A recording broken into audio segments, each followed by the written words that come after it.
our nominees and to all the senators and all of our guests. Appreciate everybody being here today. We're here to consider the nominations of Dr. Anjani Sinha, nominated to be the U.S. Ambassador to Singapore. Mr. Jeffrey Bartos, nominated to be the representative of the United States to the United Nations for UN Management and Reform. Ambassador Linda Blanchard, nominee to be the U.S. representative to the United Nations agencies for food and agriculture. Ms. Kimberly Guilfoyle, nominee to U.S. Ambassador to Greece. And Ms. Jennifer Lucetta, did I get that right? Lucetta, nominee to be the alternate representative of the United States for the Special Political Affairs in the United Nations. As we begin here today, I remind everybody that we have ground rules here in this committee. We have important work to do, and we have limited time to do it. As a result, we do not tolerate demonstrations or disruptions to the committee's business. Nobody in the audience is allowed to talk to any of our nominees or to any of the senators. If you choose to interrupt our proceedings, you will be removed and barred from attending these public hearings for 1 year, 12 months. Appreciate your understanding and looking forward to a productive hearing. A number of my colleagues are here, would like to make introductions to our nominees, and so we're going to start with that. Mr. Bartos, you've got two senators who want to nominate you, and I will start with Senator Fetterman. Would you like to kick us off here, please? Thank you, Mr. Chairman. And hello, it's an honor to be here today.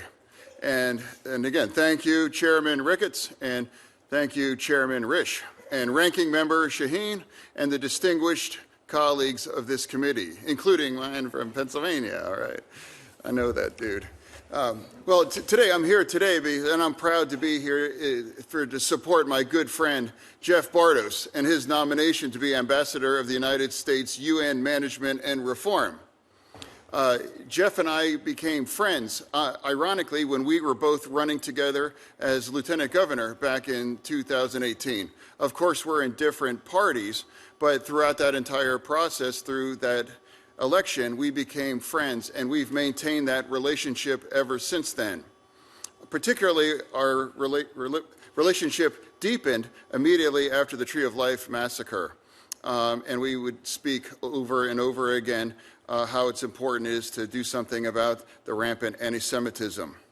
But again, of course, we have different political differences. We're in different parties, and sometimes it's not popular to be friends and to support members of the opposite party. But I'm here and I'm proud to stand to attest to Jeff's character and his commitment to public service, regardless of whatever the party it is might be different than mine. Using his business experience and has really been very helping people in need. And now during the pandemic, he created a very innovative program called the 30-Day PA Day Fund, which helped thousands of small businesses across Pennsylvania to stay open during the middle of the COVID pandemic. I am absolutely confident that Jeff will bring the kinds of dedication and integrity to the United States, putting the interests of our nations at the forefront for every decision that he makes. I'm proud to support his nomination, and thank you for the opportunity to introduce my friend and speak to this committee. Thank you, Senator Fetterman. And with all of our senators, I know that we've got a lot of things going on, and so you're welcome to stay, but I know you may have other hearings you have to get to, so we're pleased that you were able to make this introduction. Senator McCormick, Thank you. You also would like to talk about. Absolutely. It's great to follow in the footsteps of the senior senator from Pennsylvania. Jeff, you have your former opponents all introducing you today, which is great. I just want to congratulate all the nominees and Mr. Chairman, Ranking Member Shaheen. Thanks for allowing me to speak. I'm specifically here to introduce a native son of Reading. We got a lot of Reading native sons here in the audience, with Senator Fetterman and Senator Barrasso.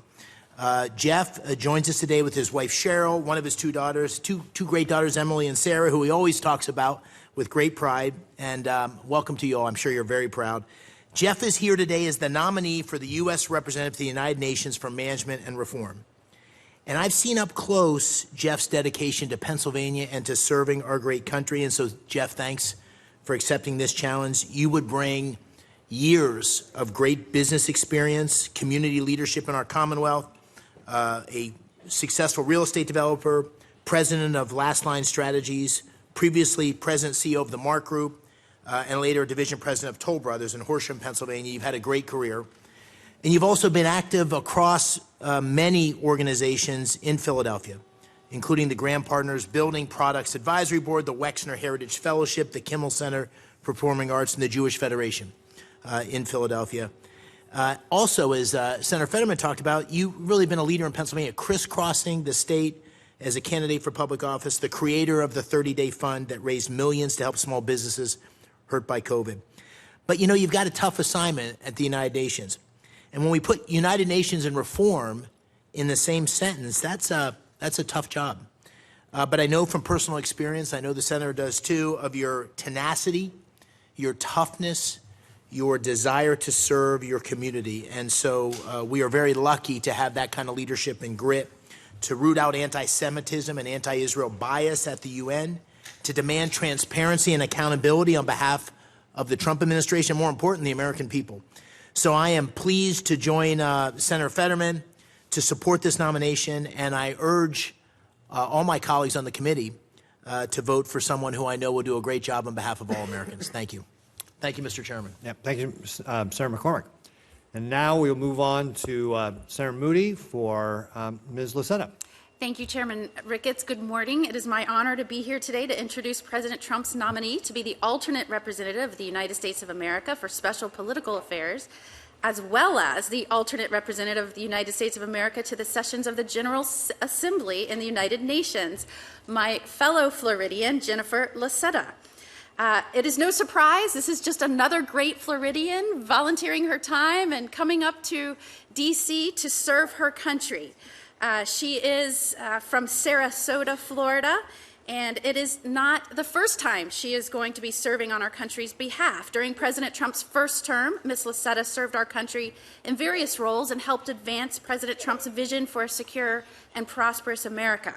And I know she will continue to do so when confirmed for these positions. Whether it was from her time as Special Assistant to the President and Associate Director of Presidential Personnel at the White House, to various roles she had in Florida, she worked hard on behalf of Floridians and Americans alike, and it gained extensive experience in personnel and management, as well as skills focused on enhancing security protocols. I can attest that, like many of my colleagues, this country is in need of someone to take up the America First mantle in its policy approach in all aspects of our foreign policy, from diplomatic negotiations to the United Nations, and many of the roles in which she will be confirmed. After 4 long years of America Last policies, we now need this more than ever. And I am thrilled that many great Floridians have volunteered to serve and have been nominated by this administration to carry out President Trump's vision for our country. I've seen just how critical the right leadership is to solving the most complex global issues, from Iran and its proxies' attacks on Israel and U.S. regional interests, to attempts by the People's Republic of China to infiltrate our universities and steal U.S. military technology. Our foreign policy is only as strong as the leadership we have in positions to respond to these events.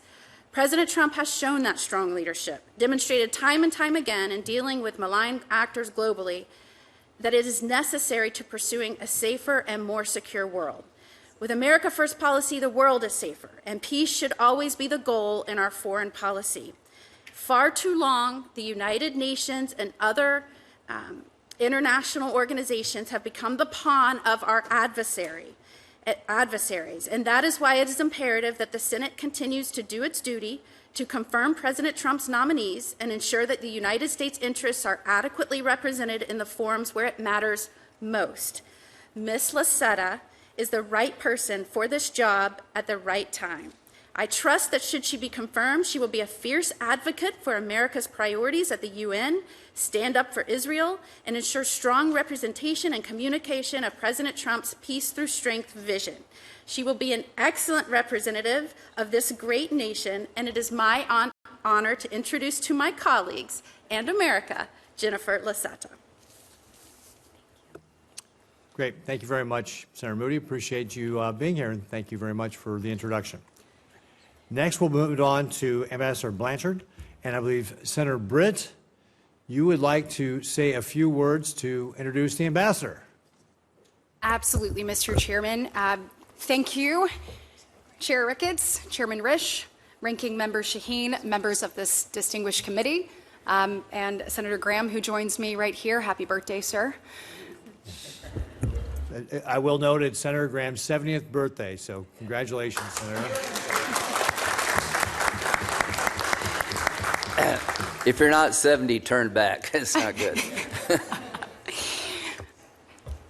Mr. Chairman, it is an honor to join you all today to introduce my dear friend, Ambassador Linda Blanchard.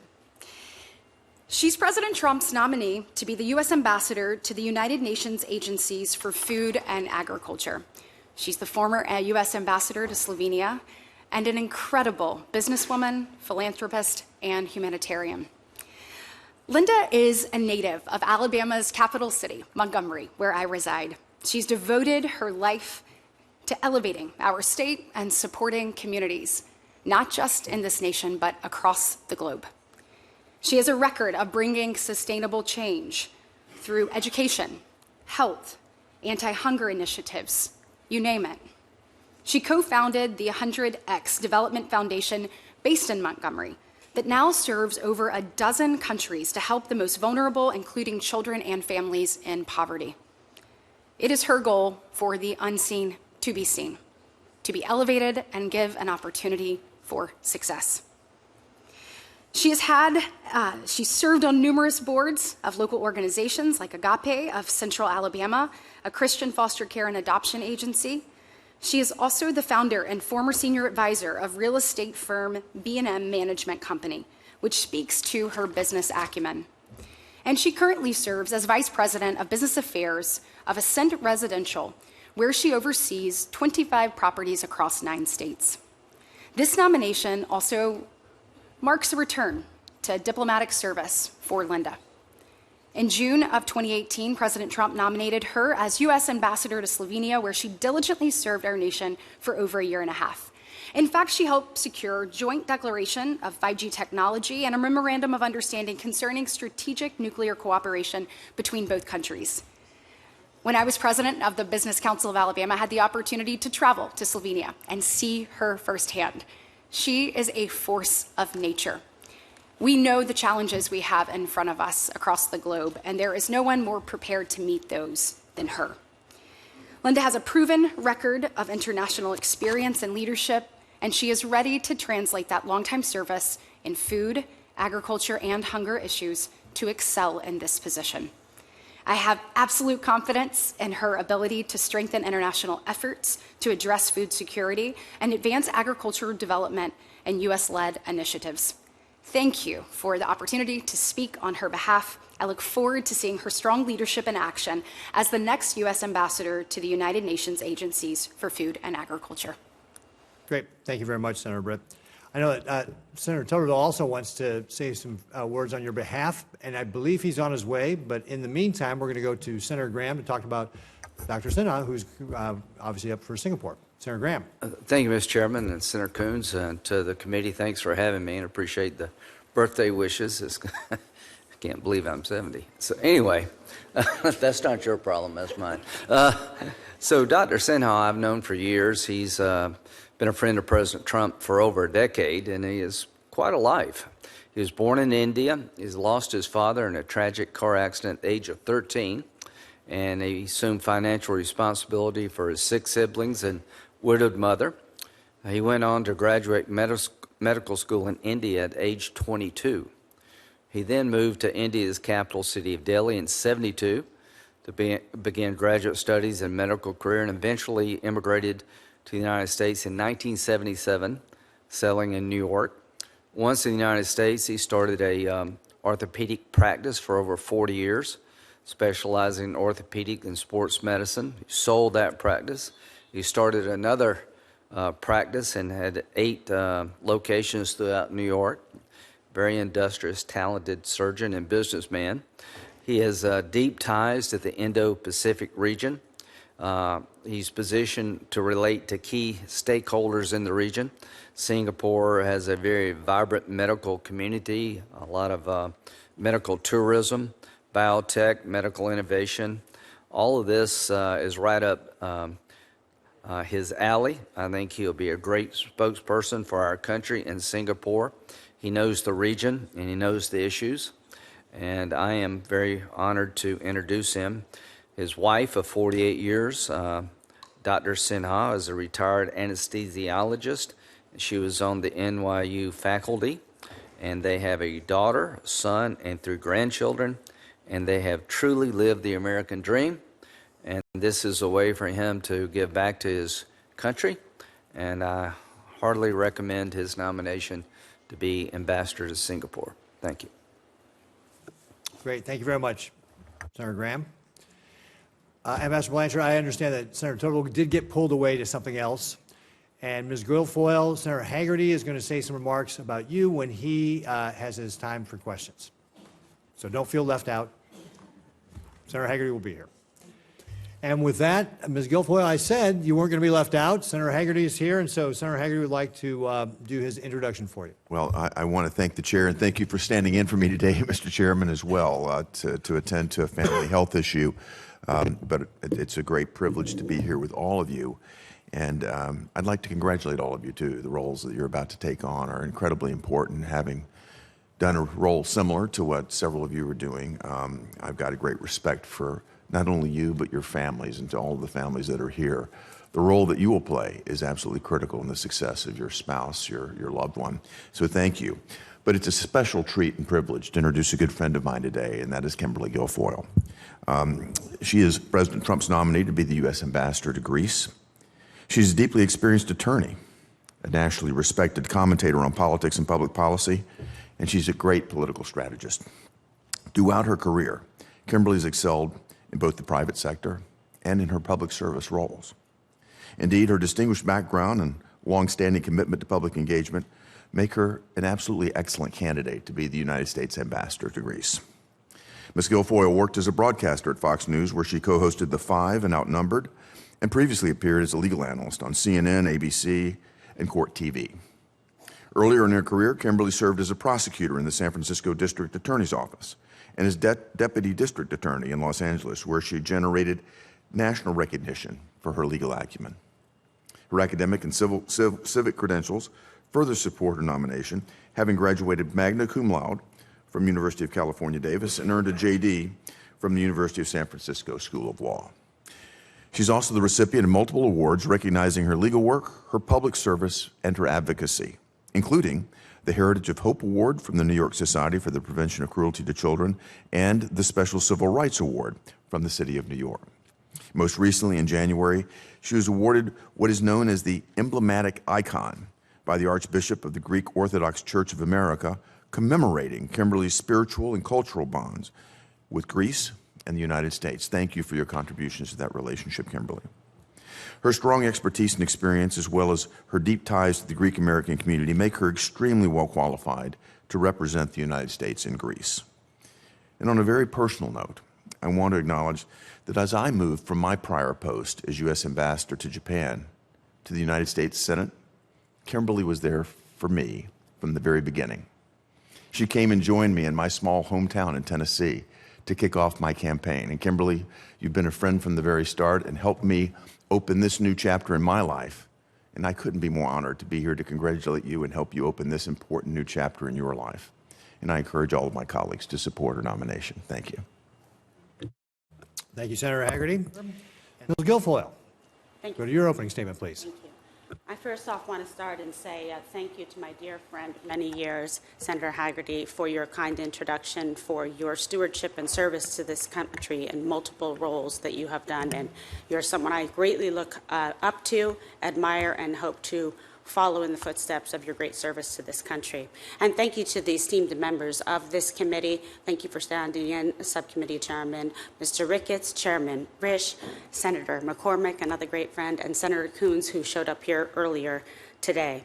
It is with great and profound sense of honor and deep humility that I appear before you today as President Trump's nominee to serve as the United States Ambassador to Greece.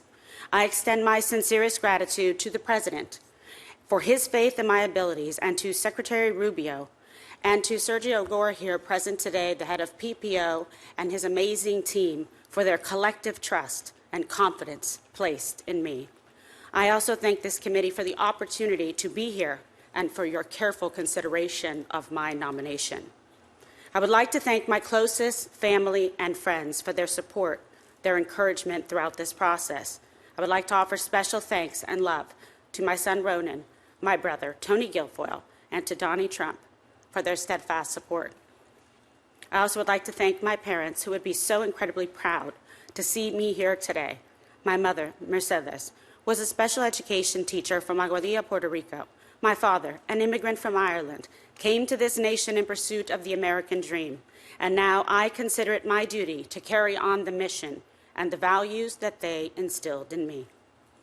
To be nominated to represent the United States is truly a great privilege, and to be considered for a post in Greece, the very birthplace of democracy, is a uniquely humbling honor.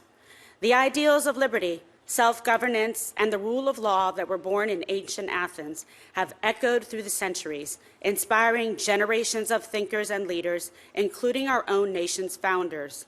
This profound legacy, which has greatly influenced the world and the formation of our own republic, resonates with my own lifelong dedication to public service and the unwavering pursuit of a more just and prosperous world through strong international partnerships.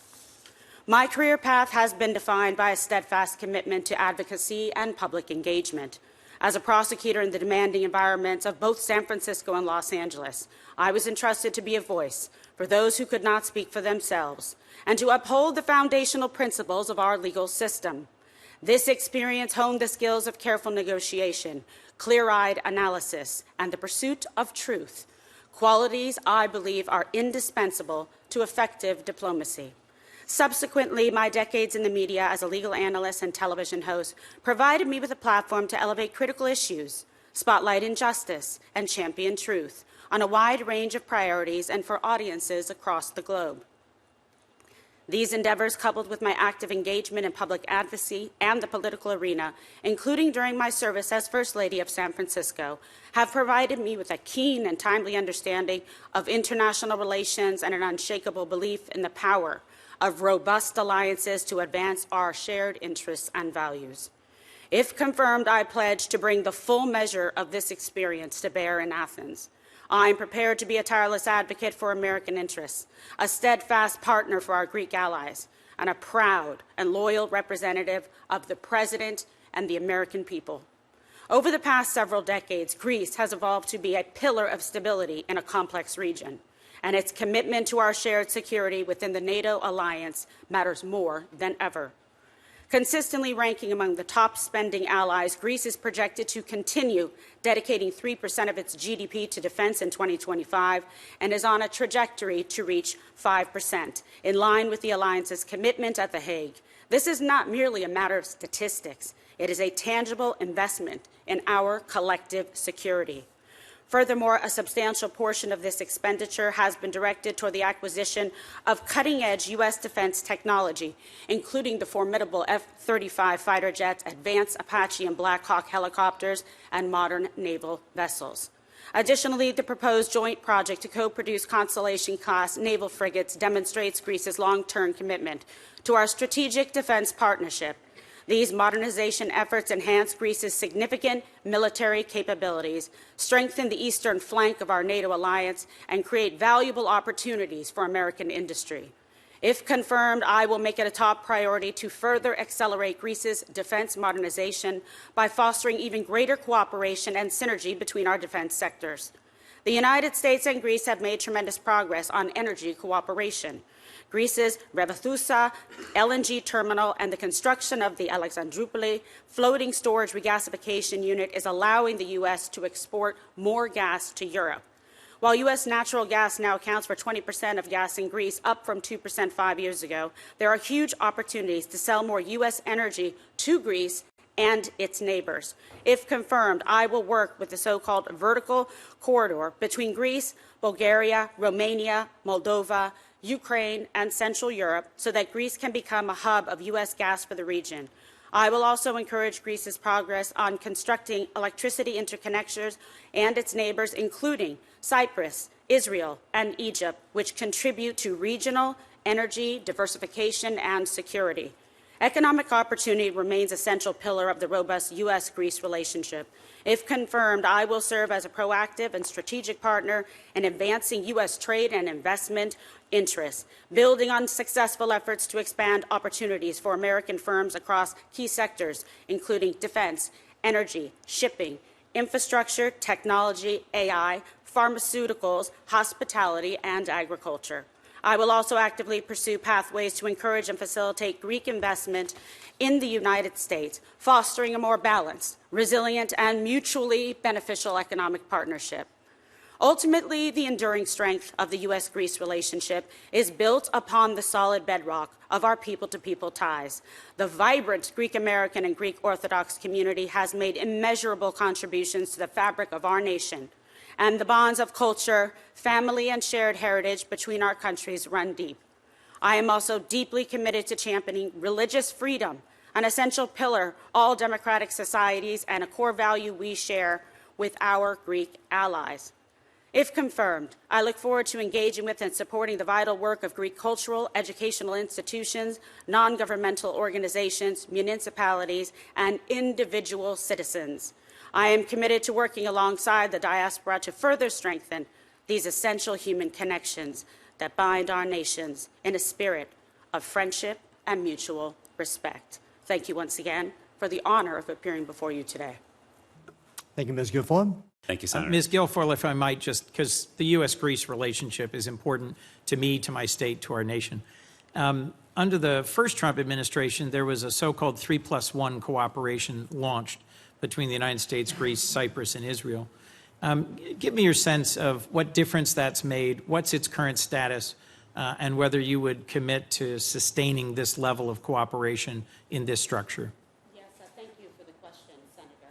I believe this is a very important area of concern as it relates to national security in Greece and Cyprus, Israel all being very strategic and powerful allies, steadfast and reliable throughout the years, and this has just increased under President Trump's last administration. We're looking forward to making sure that those partnerships remain intact and, in fact, foster and develop.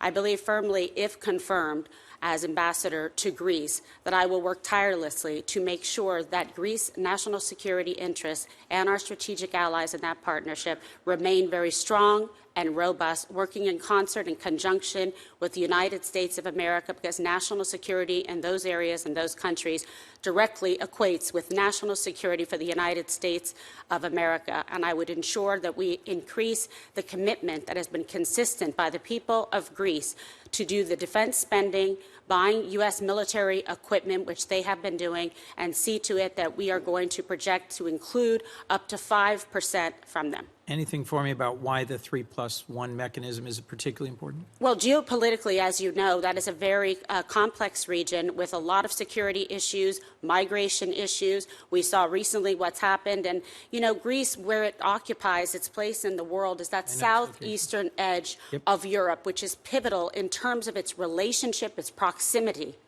to the Middle East. So we saw then with the cooperation with our allies, making sure that American citizens that were stranded and at great risk and danger in Israel were protected and were transported with ease and efficiency, despite the complex issues involving visas. Our partners, our allies in Greece, were able to help effectuate that in a timely and safe fashion, bringing people through Cyprus, through Greece, and into Athens. Thank you for the question. Thank you, ma'am. Thank you all. And I look forward to working with you. Thank you. Senator Barrasso. Thanks, Mr. Chairman. To follow up, Ms. Guilfoyle, on what you were just talking about with the NATO and the importance of the relationship and how closely we are aligned. There's a military naval support activity, Suda Bay, vital U.S. military installation. I know there's going to be updates. I think $44 million has been committed to invest in new joint mobility processing center in that area. Can you just overall give us some things, what opportunities you see for increased cooperation with Greece as these upgrades are completed? Because you, I think, appropriately called attention to the fact that all of these countries have now committed to going up to 5%. They have, which I think is incredibly important. That was committed to at the Alliance and at The Hague, and that is something that I know that these countries have intentionality to fulfill and to continue that commitment that they made to us. Thank you for bringing up these questions, Senator. Suda Bay, yes, as you know, is the largest U.S. military base in Greece. It is strategically and geopolitically critical to the United States. It's been a really wonderful asset for us, for our military base, especially in that area of the world. So we're going to continue to look forward to that and make sure, and if confirmed, I plan to visit all of these facilities to deepen my keen understanding of the issues, the people, the needs, so that we maintain that strength for American interests and American national security. Revithusa is also incredibly important because there are unbelievable opportunities for liquid natural gas, which could be crucial to limit the influence, undue influence in the region of Russia, of China, and make sure that we push back on that on a daily basis. There are certain things that have happened that have been very disheartening as it relates to national security in the port of Piraeus, where the Chinese were allowed to gain access and purchase that. What I'm proud to say is the Greek people have now implemented a system that somewhat mimics what we have here in the United States, CFIUS, to prevent from foreign interests and countries encroaching on sovereign nations and buying up key national security ports and interests. So that is something that I was encouraged that has happened recently in the past month or so, and I look forward to partnering with them to make sure that we can use some of our models of best practices in those ways to make sure that there isn't over-encroachment of foreign influence and interest in key ports, and work with them strategically to help understand how we're able to prevent that in the United States of America. Thank you for the question. Well, I appreciate your comment about energy, because I think of energy as the master resource. Greece, I think, is quickly becoming a major energy hub in the Eastern Mediterranean. You talked about LNG. They've expanded their LNG terminals. I think they've earlier this year signed an agreement with Chevron and ExxonMobil to do more. So just generally, could you give us a little thought on American energy companies in Greece's energy sector, and how will you support and encourage this effort for more energy? Yes. Great opportunities that I mentioned exist with Revithusa, with the LNG terminal, which is key to that regional energy strategy. Also in Alexandroupoli, the LNG terminal, that's essential for U.S. energy exports and for Balkan access. So this is, again, why I would like to just stress the importance of Greece, the seriousness of this position, the opportunity we have to grow and strengthen the alliance and the bond between the Greek Americans and the United States of America and those living, working, visiting in Greece to ensure their safety, productivity, and make sure that their needs are met. And I really look forward to working with the absolutely incredible people that are so talented in the State Department and the careers, and the people that are currently serving in the embassy, working tirelessly to ensure that American interests are represented, and to work for President Trump to effectuate his goals, his beliefs for the United States of America. Thank you. Senator Booker. Thank you very much, Mr. Chairman. I am really excited about the U.S.-Greece relationship and the promise and the possibilities. I've been grateful, Ms. Guilfoyle, of what you've already discussed. Can we dive a little bit more deeply into some of the strategic importance of the work that we're doing and that we can build upon, I think, in the coming months with your leadership? Thank you. If you could put your microphone on, I appreciate that. So you mentioned the base in Alexandroupoli. Also, I want to mention the base at Suda Bay and how important they are to the U.S.-Greece Mutual Defense Cooperation Agreement. And I'm wondering if the administration is planning to any upgrades to those existing bases, given their pivotal strategic importance in that region, as you already discussed. And do you share the perspective that maintaining and increasing the capacity at Alexandroupoli is important? Yes, Senator, thank you for the question. It's nice to see you. I believe this is such an important relationship. The administration believes it as well.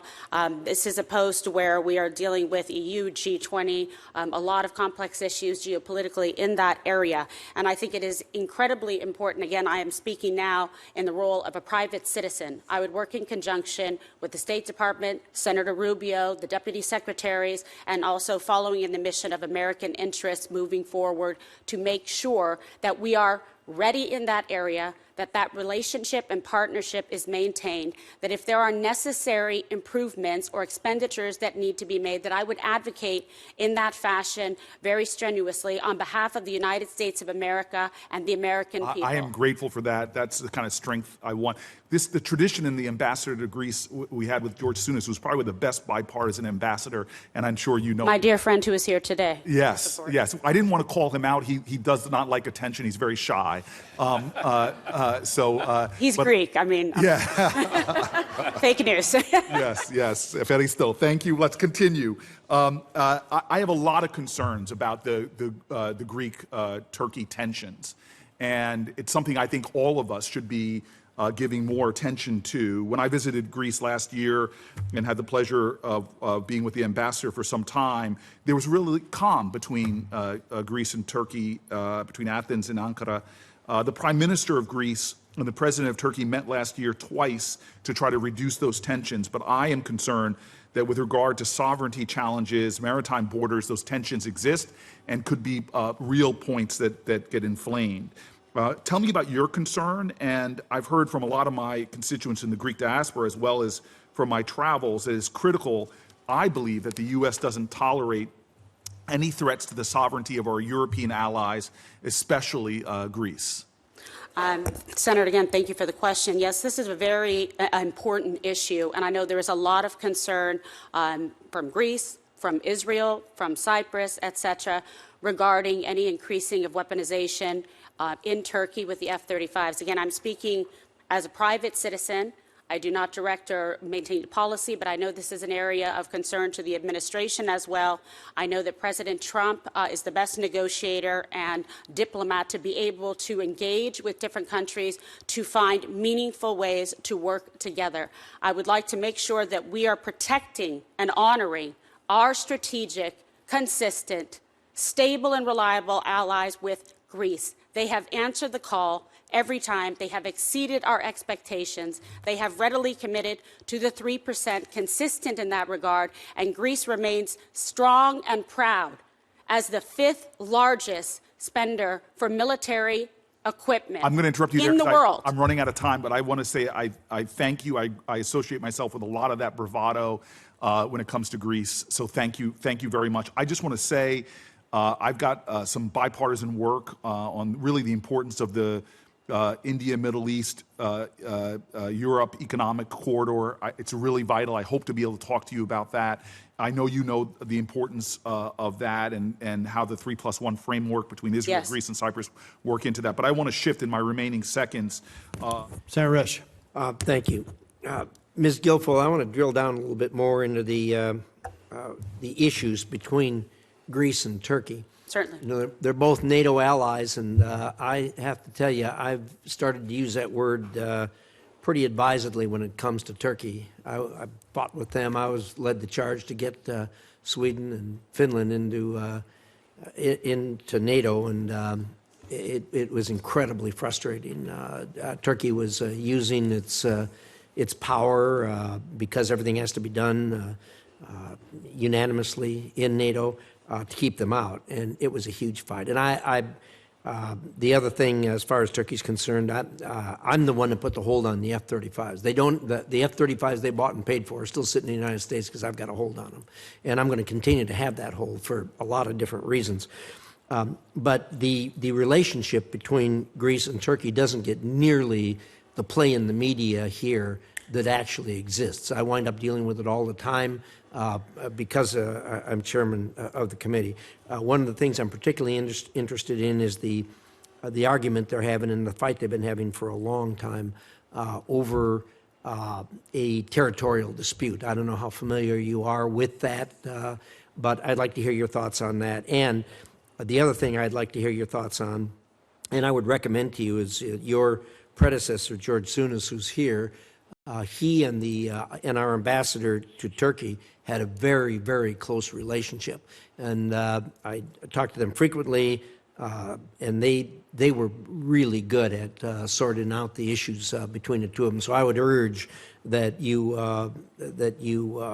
make that same kind of connection with our ambassador to Turkey. But your thoughts on that relationship and some of the things we might be able to do. The Greeks have been legitimately calling out for our help for a long time on a lot of these, and they're very difficult issues, obviously, between two allies. But your thoughts, please. Thank you, Chairman, for that thoughtful question. It's one thing I think that's going to be a main and primary focus, in addition to some other issues, if I am confirmed to be ambassador to Greece.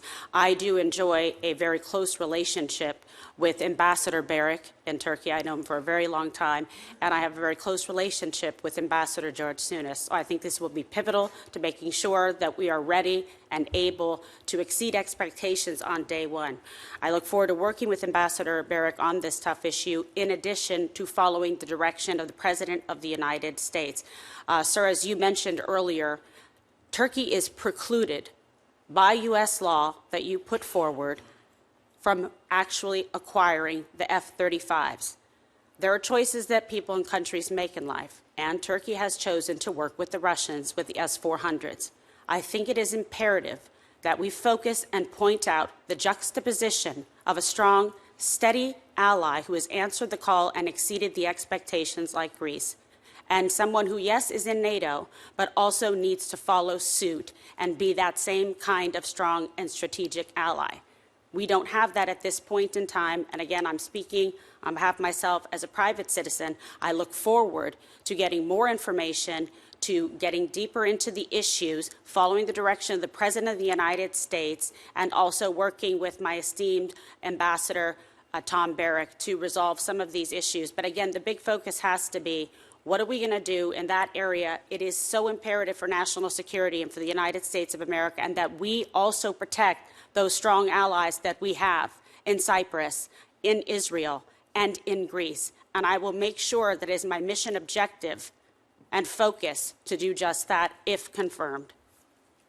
Well, thank you. I think you and Tom are going to be a real team there, I really think, and I appreciate that. The issues that Turkey has are not irresolvable. They are resolvable if cooler heads would prevail, but with Erdogan, we just, it seems like it's going backwards every year rather than forward. So I hope you're able to turn that around, and your comments about the Greek community here in the United States couldn't be more right on. What a great community of people supporting Americana and Americana issues. But Chairman, if I may, just to say that that has been very evident, and it's been consistent for so many years, and they care deeply about this country. We have 3 million Greek Americans living in the United States of America in the diaspora, and 10 million incredible patriots that live in Greece, that they want to work very strongly to help and support the United States, and their intentions are clear. Thank you for the question. Thank you. I'm out of time, but I just want... Ms. Guilfoyle, congratulations on your nomination. As you know, Greece is a critical American ally. The U.S.-Greece relationship has grown to probably one of the most strongest and enduring relationships, based on common values, based on defense cooperation, based on strong people-to-people ties, energy collaboration, and the important role they have played also with respect to fighting back against Putin's war of aggression against Ukraine. And that last point indicates that, Greece also plays an important regional role. So your responsibilities as ambassador, of course, are to deepen the bilateral relationship or to support that, but also take a look at the broader picture. And recently, Turkey submitted a maritime spatial plan to UNESCO that reflects maritime claims that have been disputed by Greece. Are you aware of that plan that was submitted? Senator, thank you for the question. I'm aware of the plan. I am not deeply familiar with the plan because I have not been confirmed, and if confirmed, that is one of the areas that I want to work with the senators and congressmen and the talented people at the State Department, the Secretary Rubio, to make sure that we have a strong command of that situation as well. And with Ambassador Barrick. I appreciate that.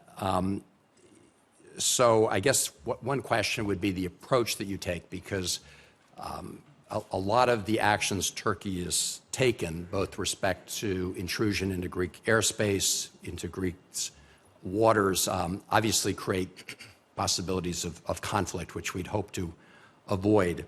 Do you agree that as we approach these kind of issues, that we should do it based on the international law? In other words, the international rules of the road with respect to maritime rights?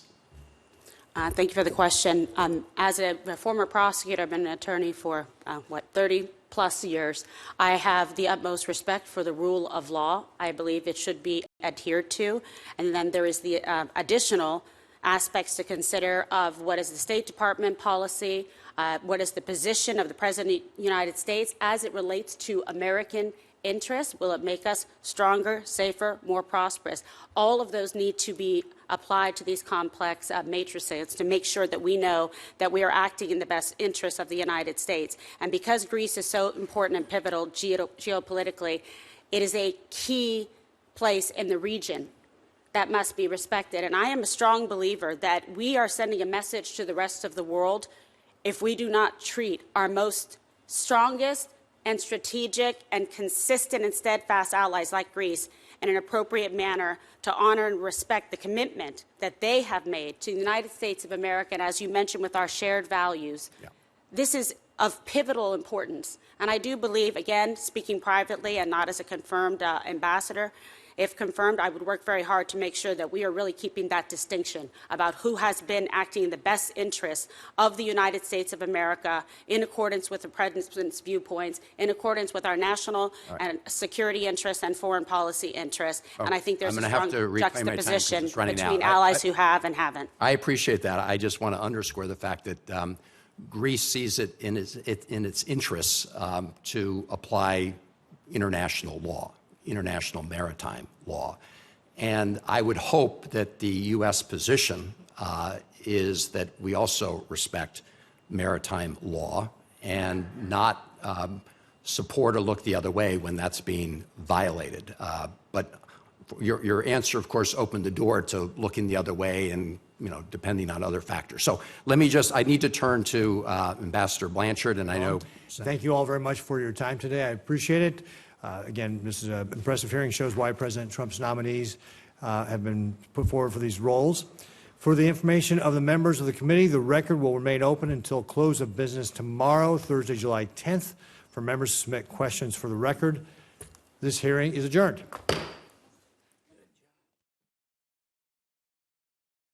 And of course, don't forget about our sponsors for having the guts to support this program. So be sure to check out the 1775 Coffee Company. We talk about it all the time. Don't compromise on taste, on quality, or your values. And 1775 coffee is brewed to perfection. It is crafted with precision and built on patriotism. The farm-to-cup process means there is quality, authenticity, and sustainability from start to finish. All the beans are ethically and exclusively single-sourced. So try 1775 coffee today. Go to 1775coffee.com/KG for 15% off your first order. So I want to thank you so much for joining us today. Please be sure to download the Rumble app, subscribe to my channel, turn on notifications, like and share, and tell all your friends so they know exactly where to find us. And please also be sure to follow me across all platforms: X, Truth Social, Facebook, Instagram, and TikTok. Stay tuned to Rumble for all the very latest breaking news coverage. I hope you have a great rest of the day, and I'm looking forward to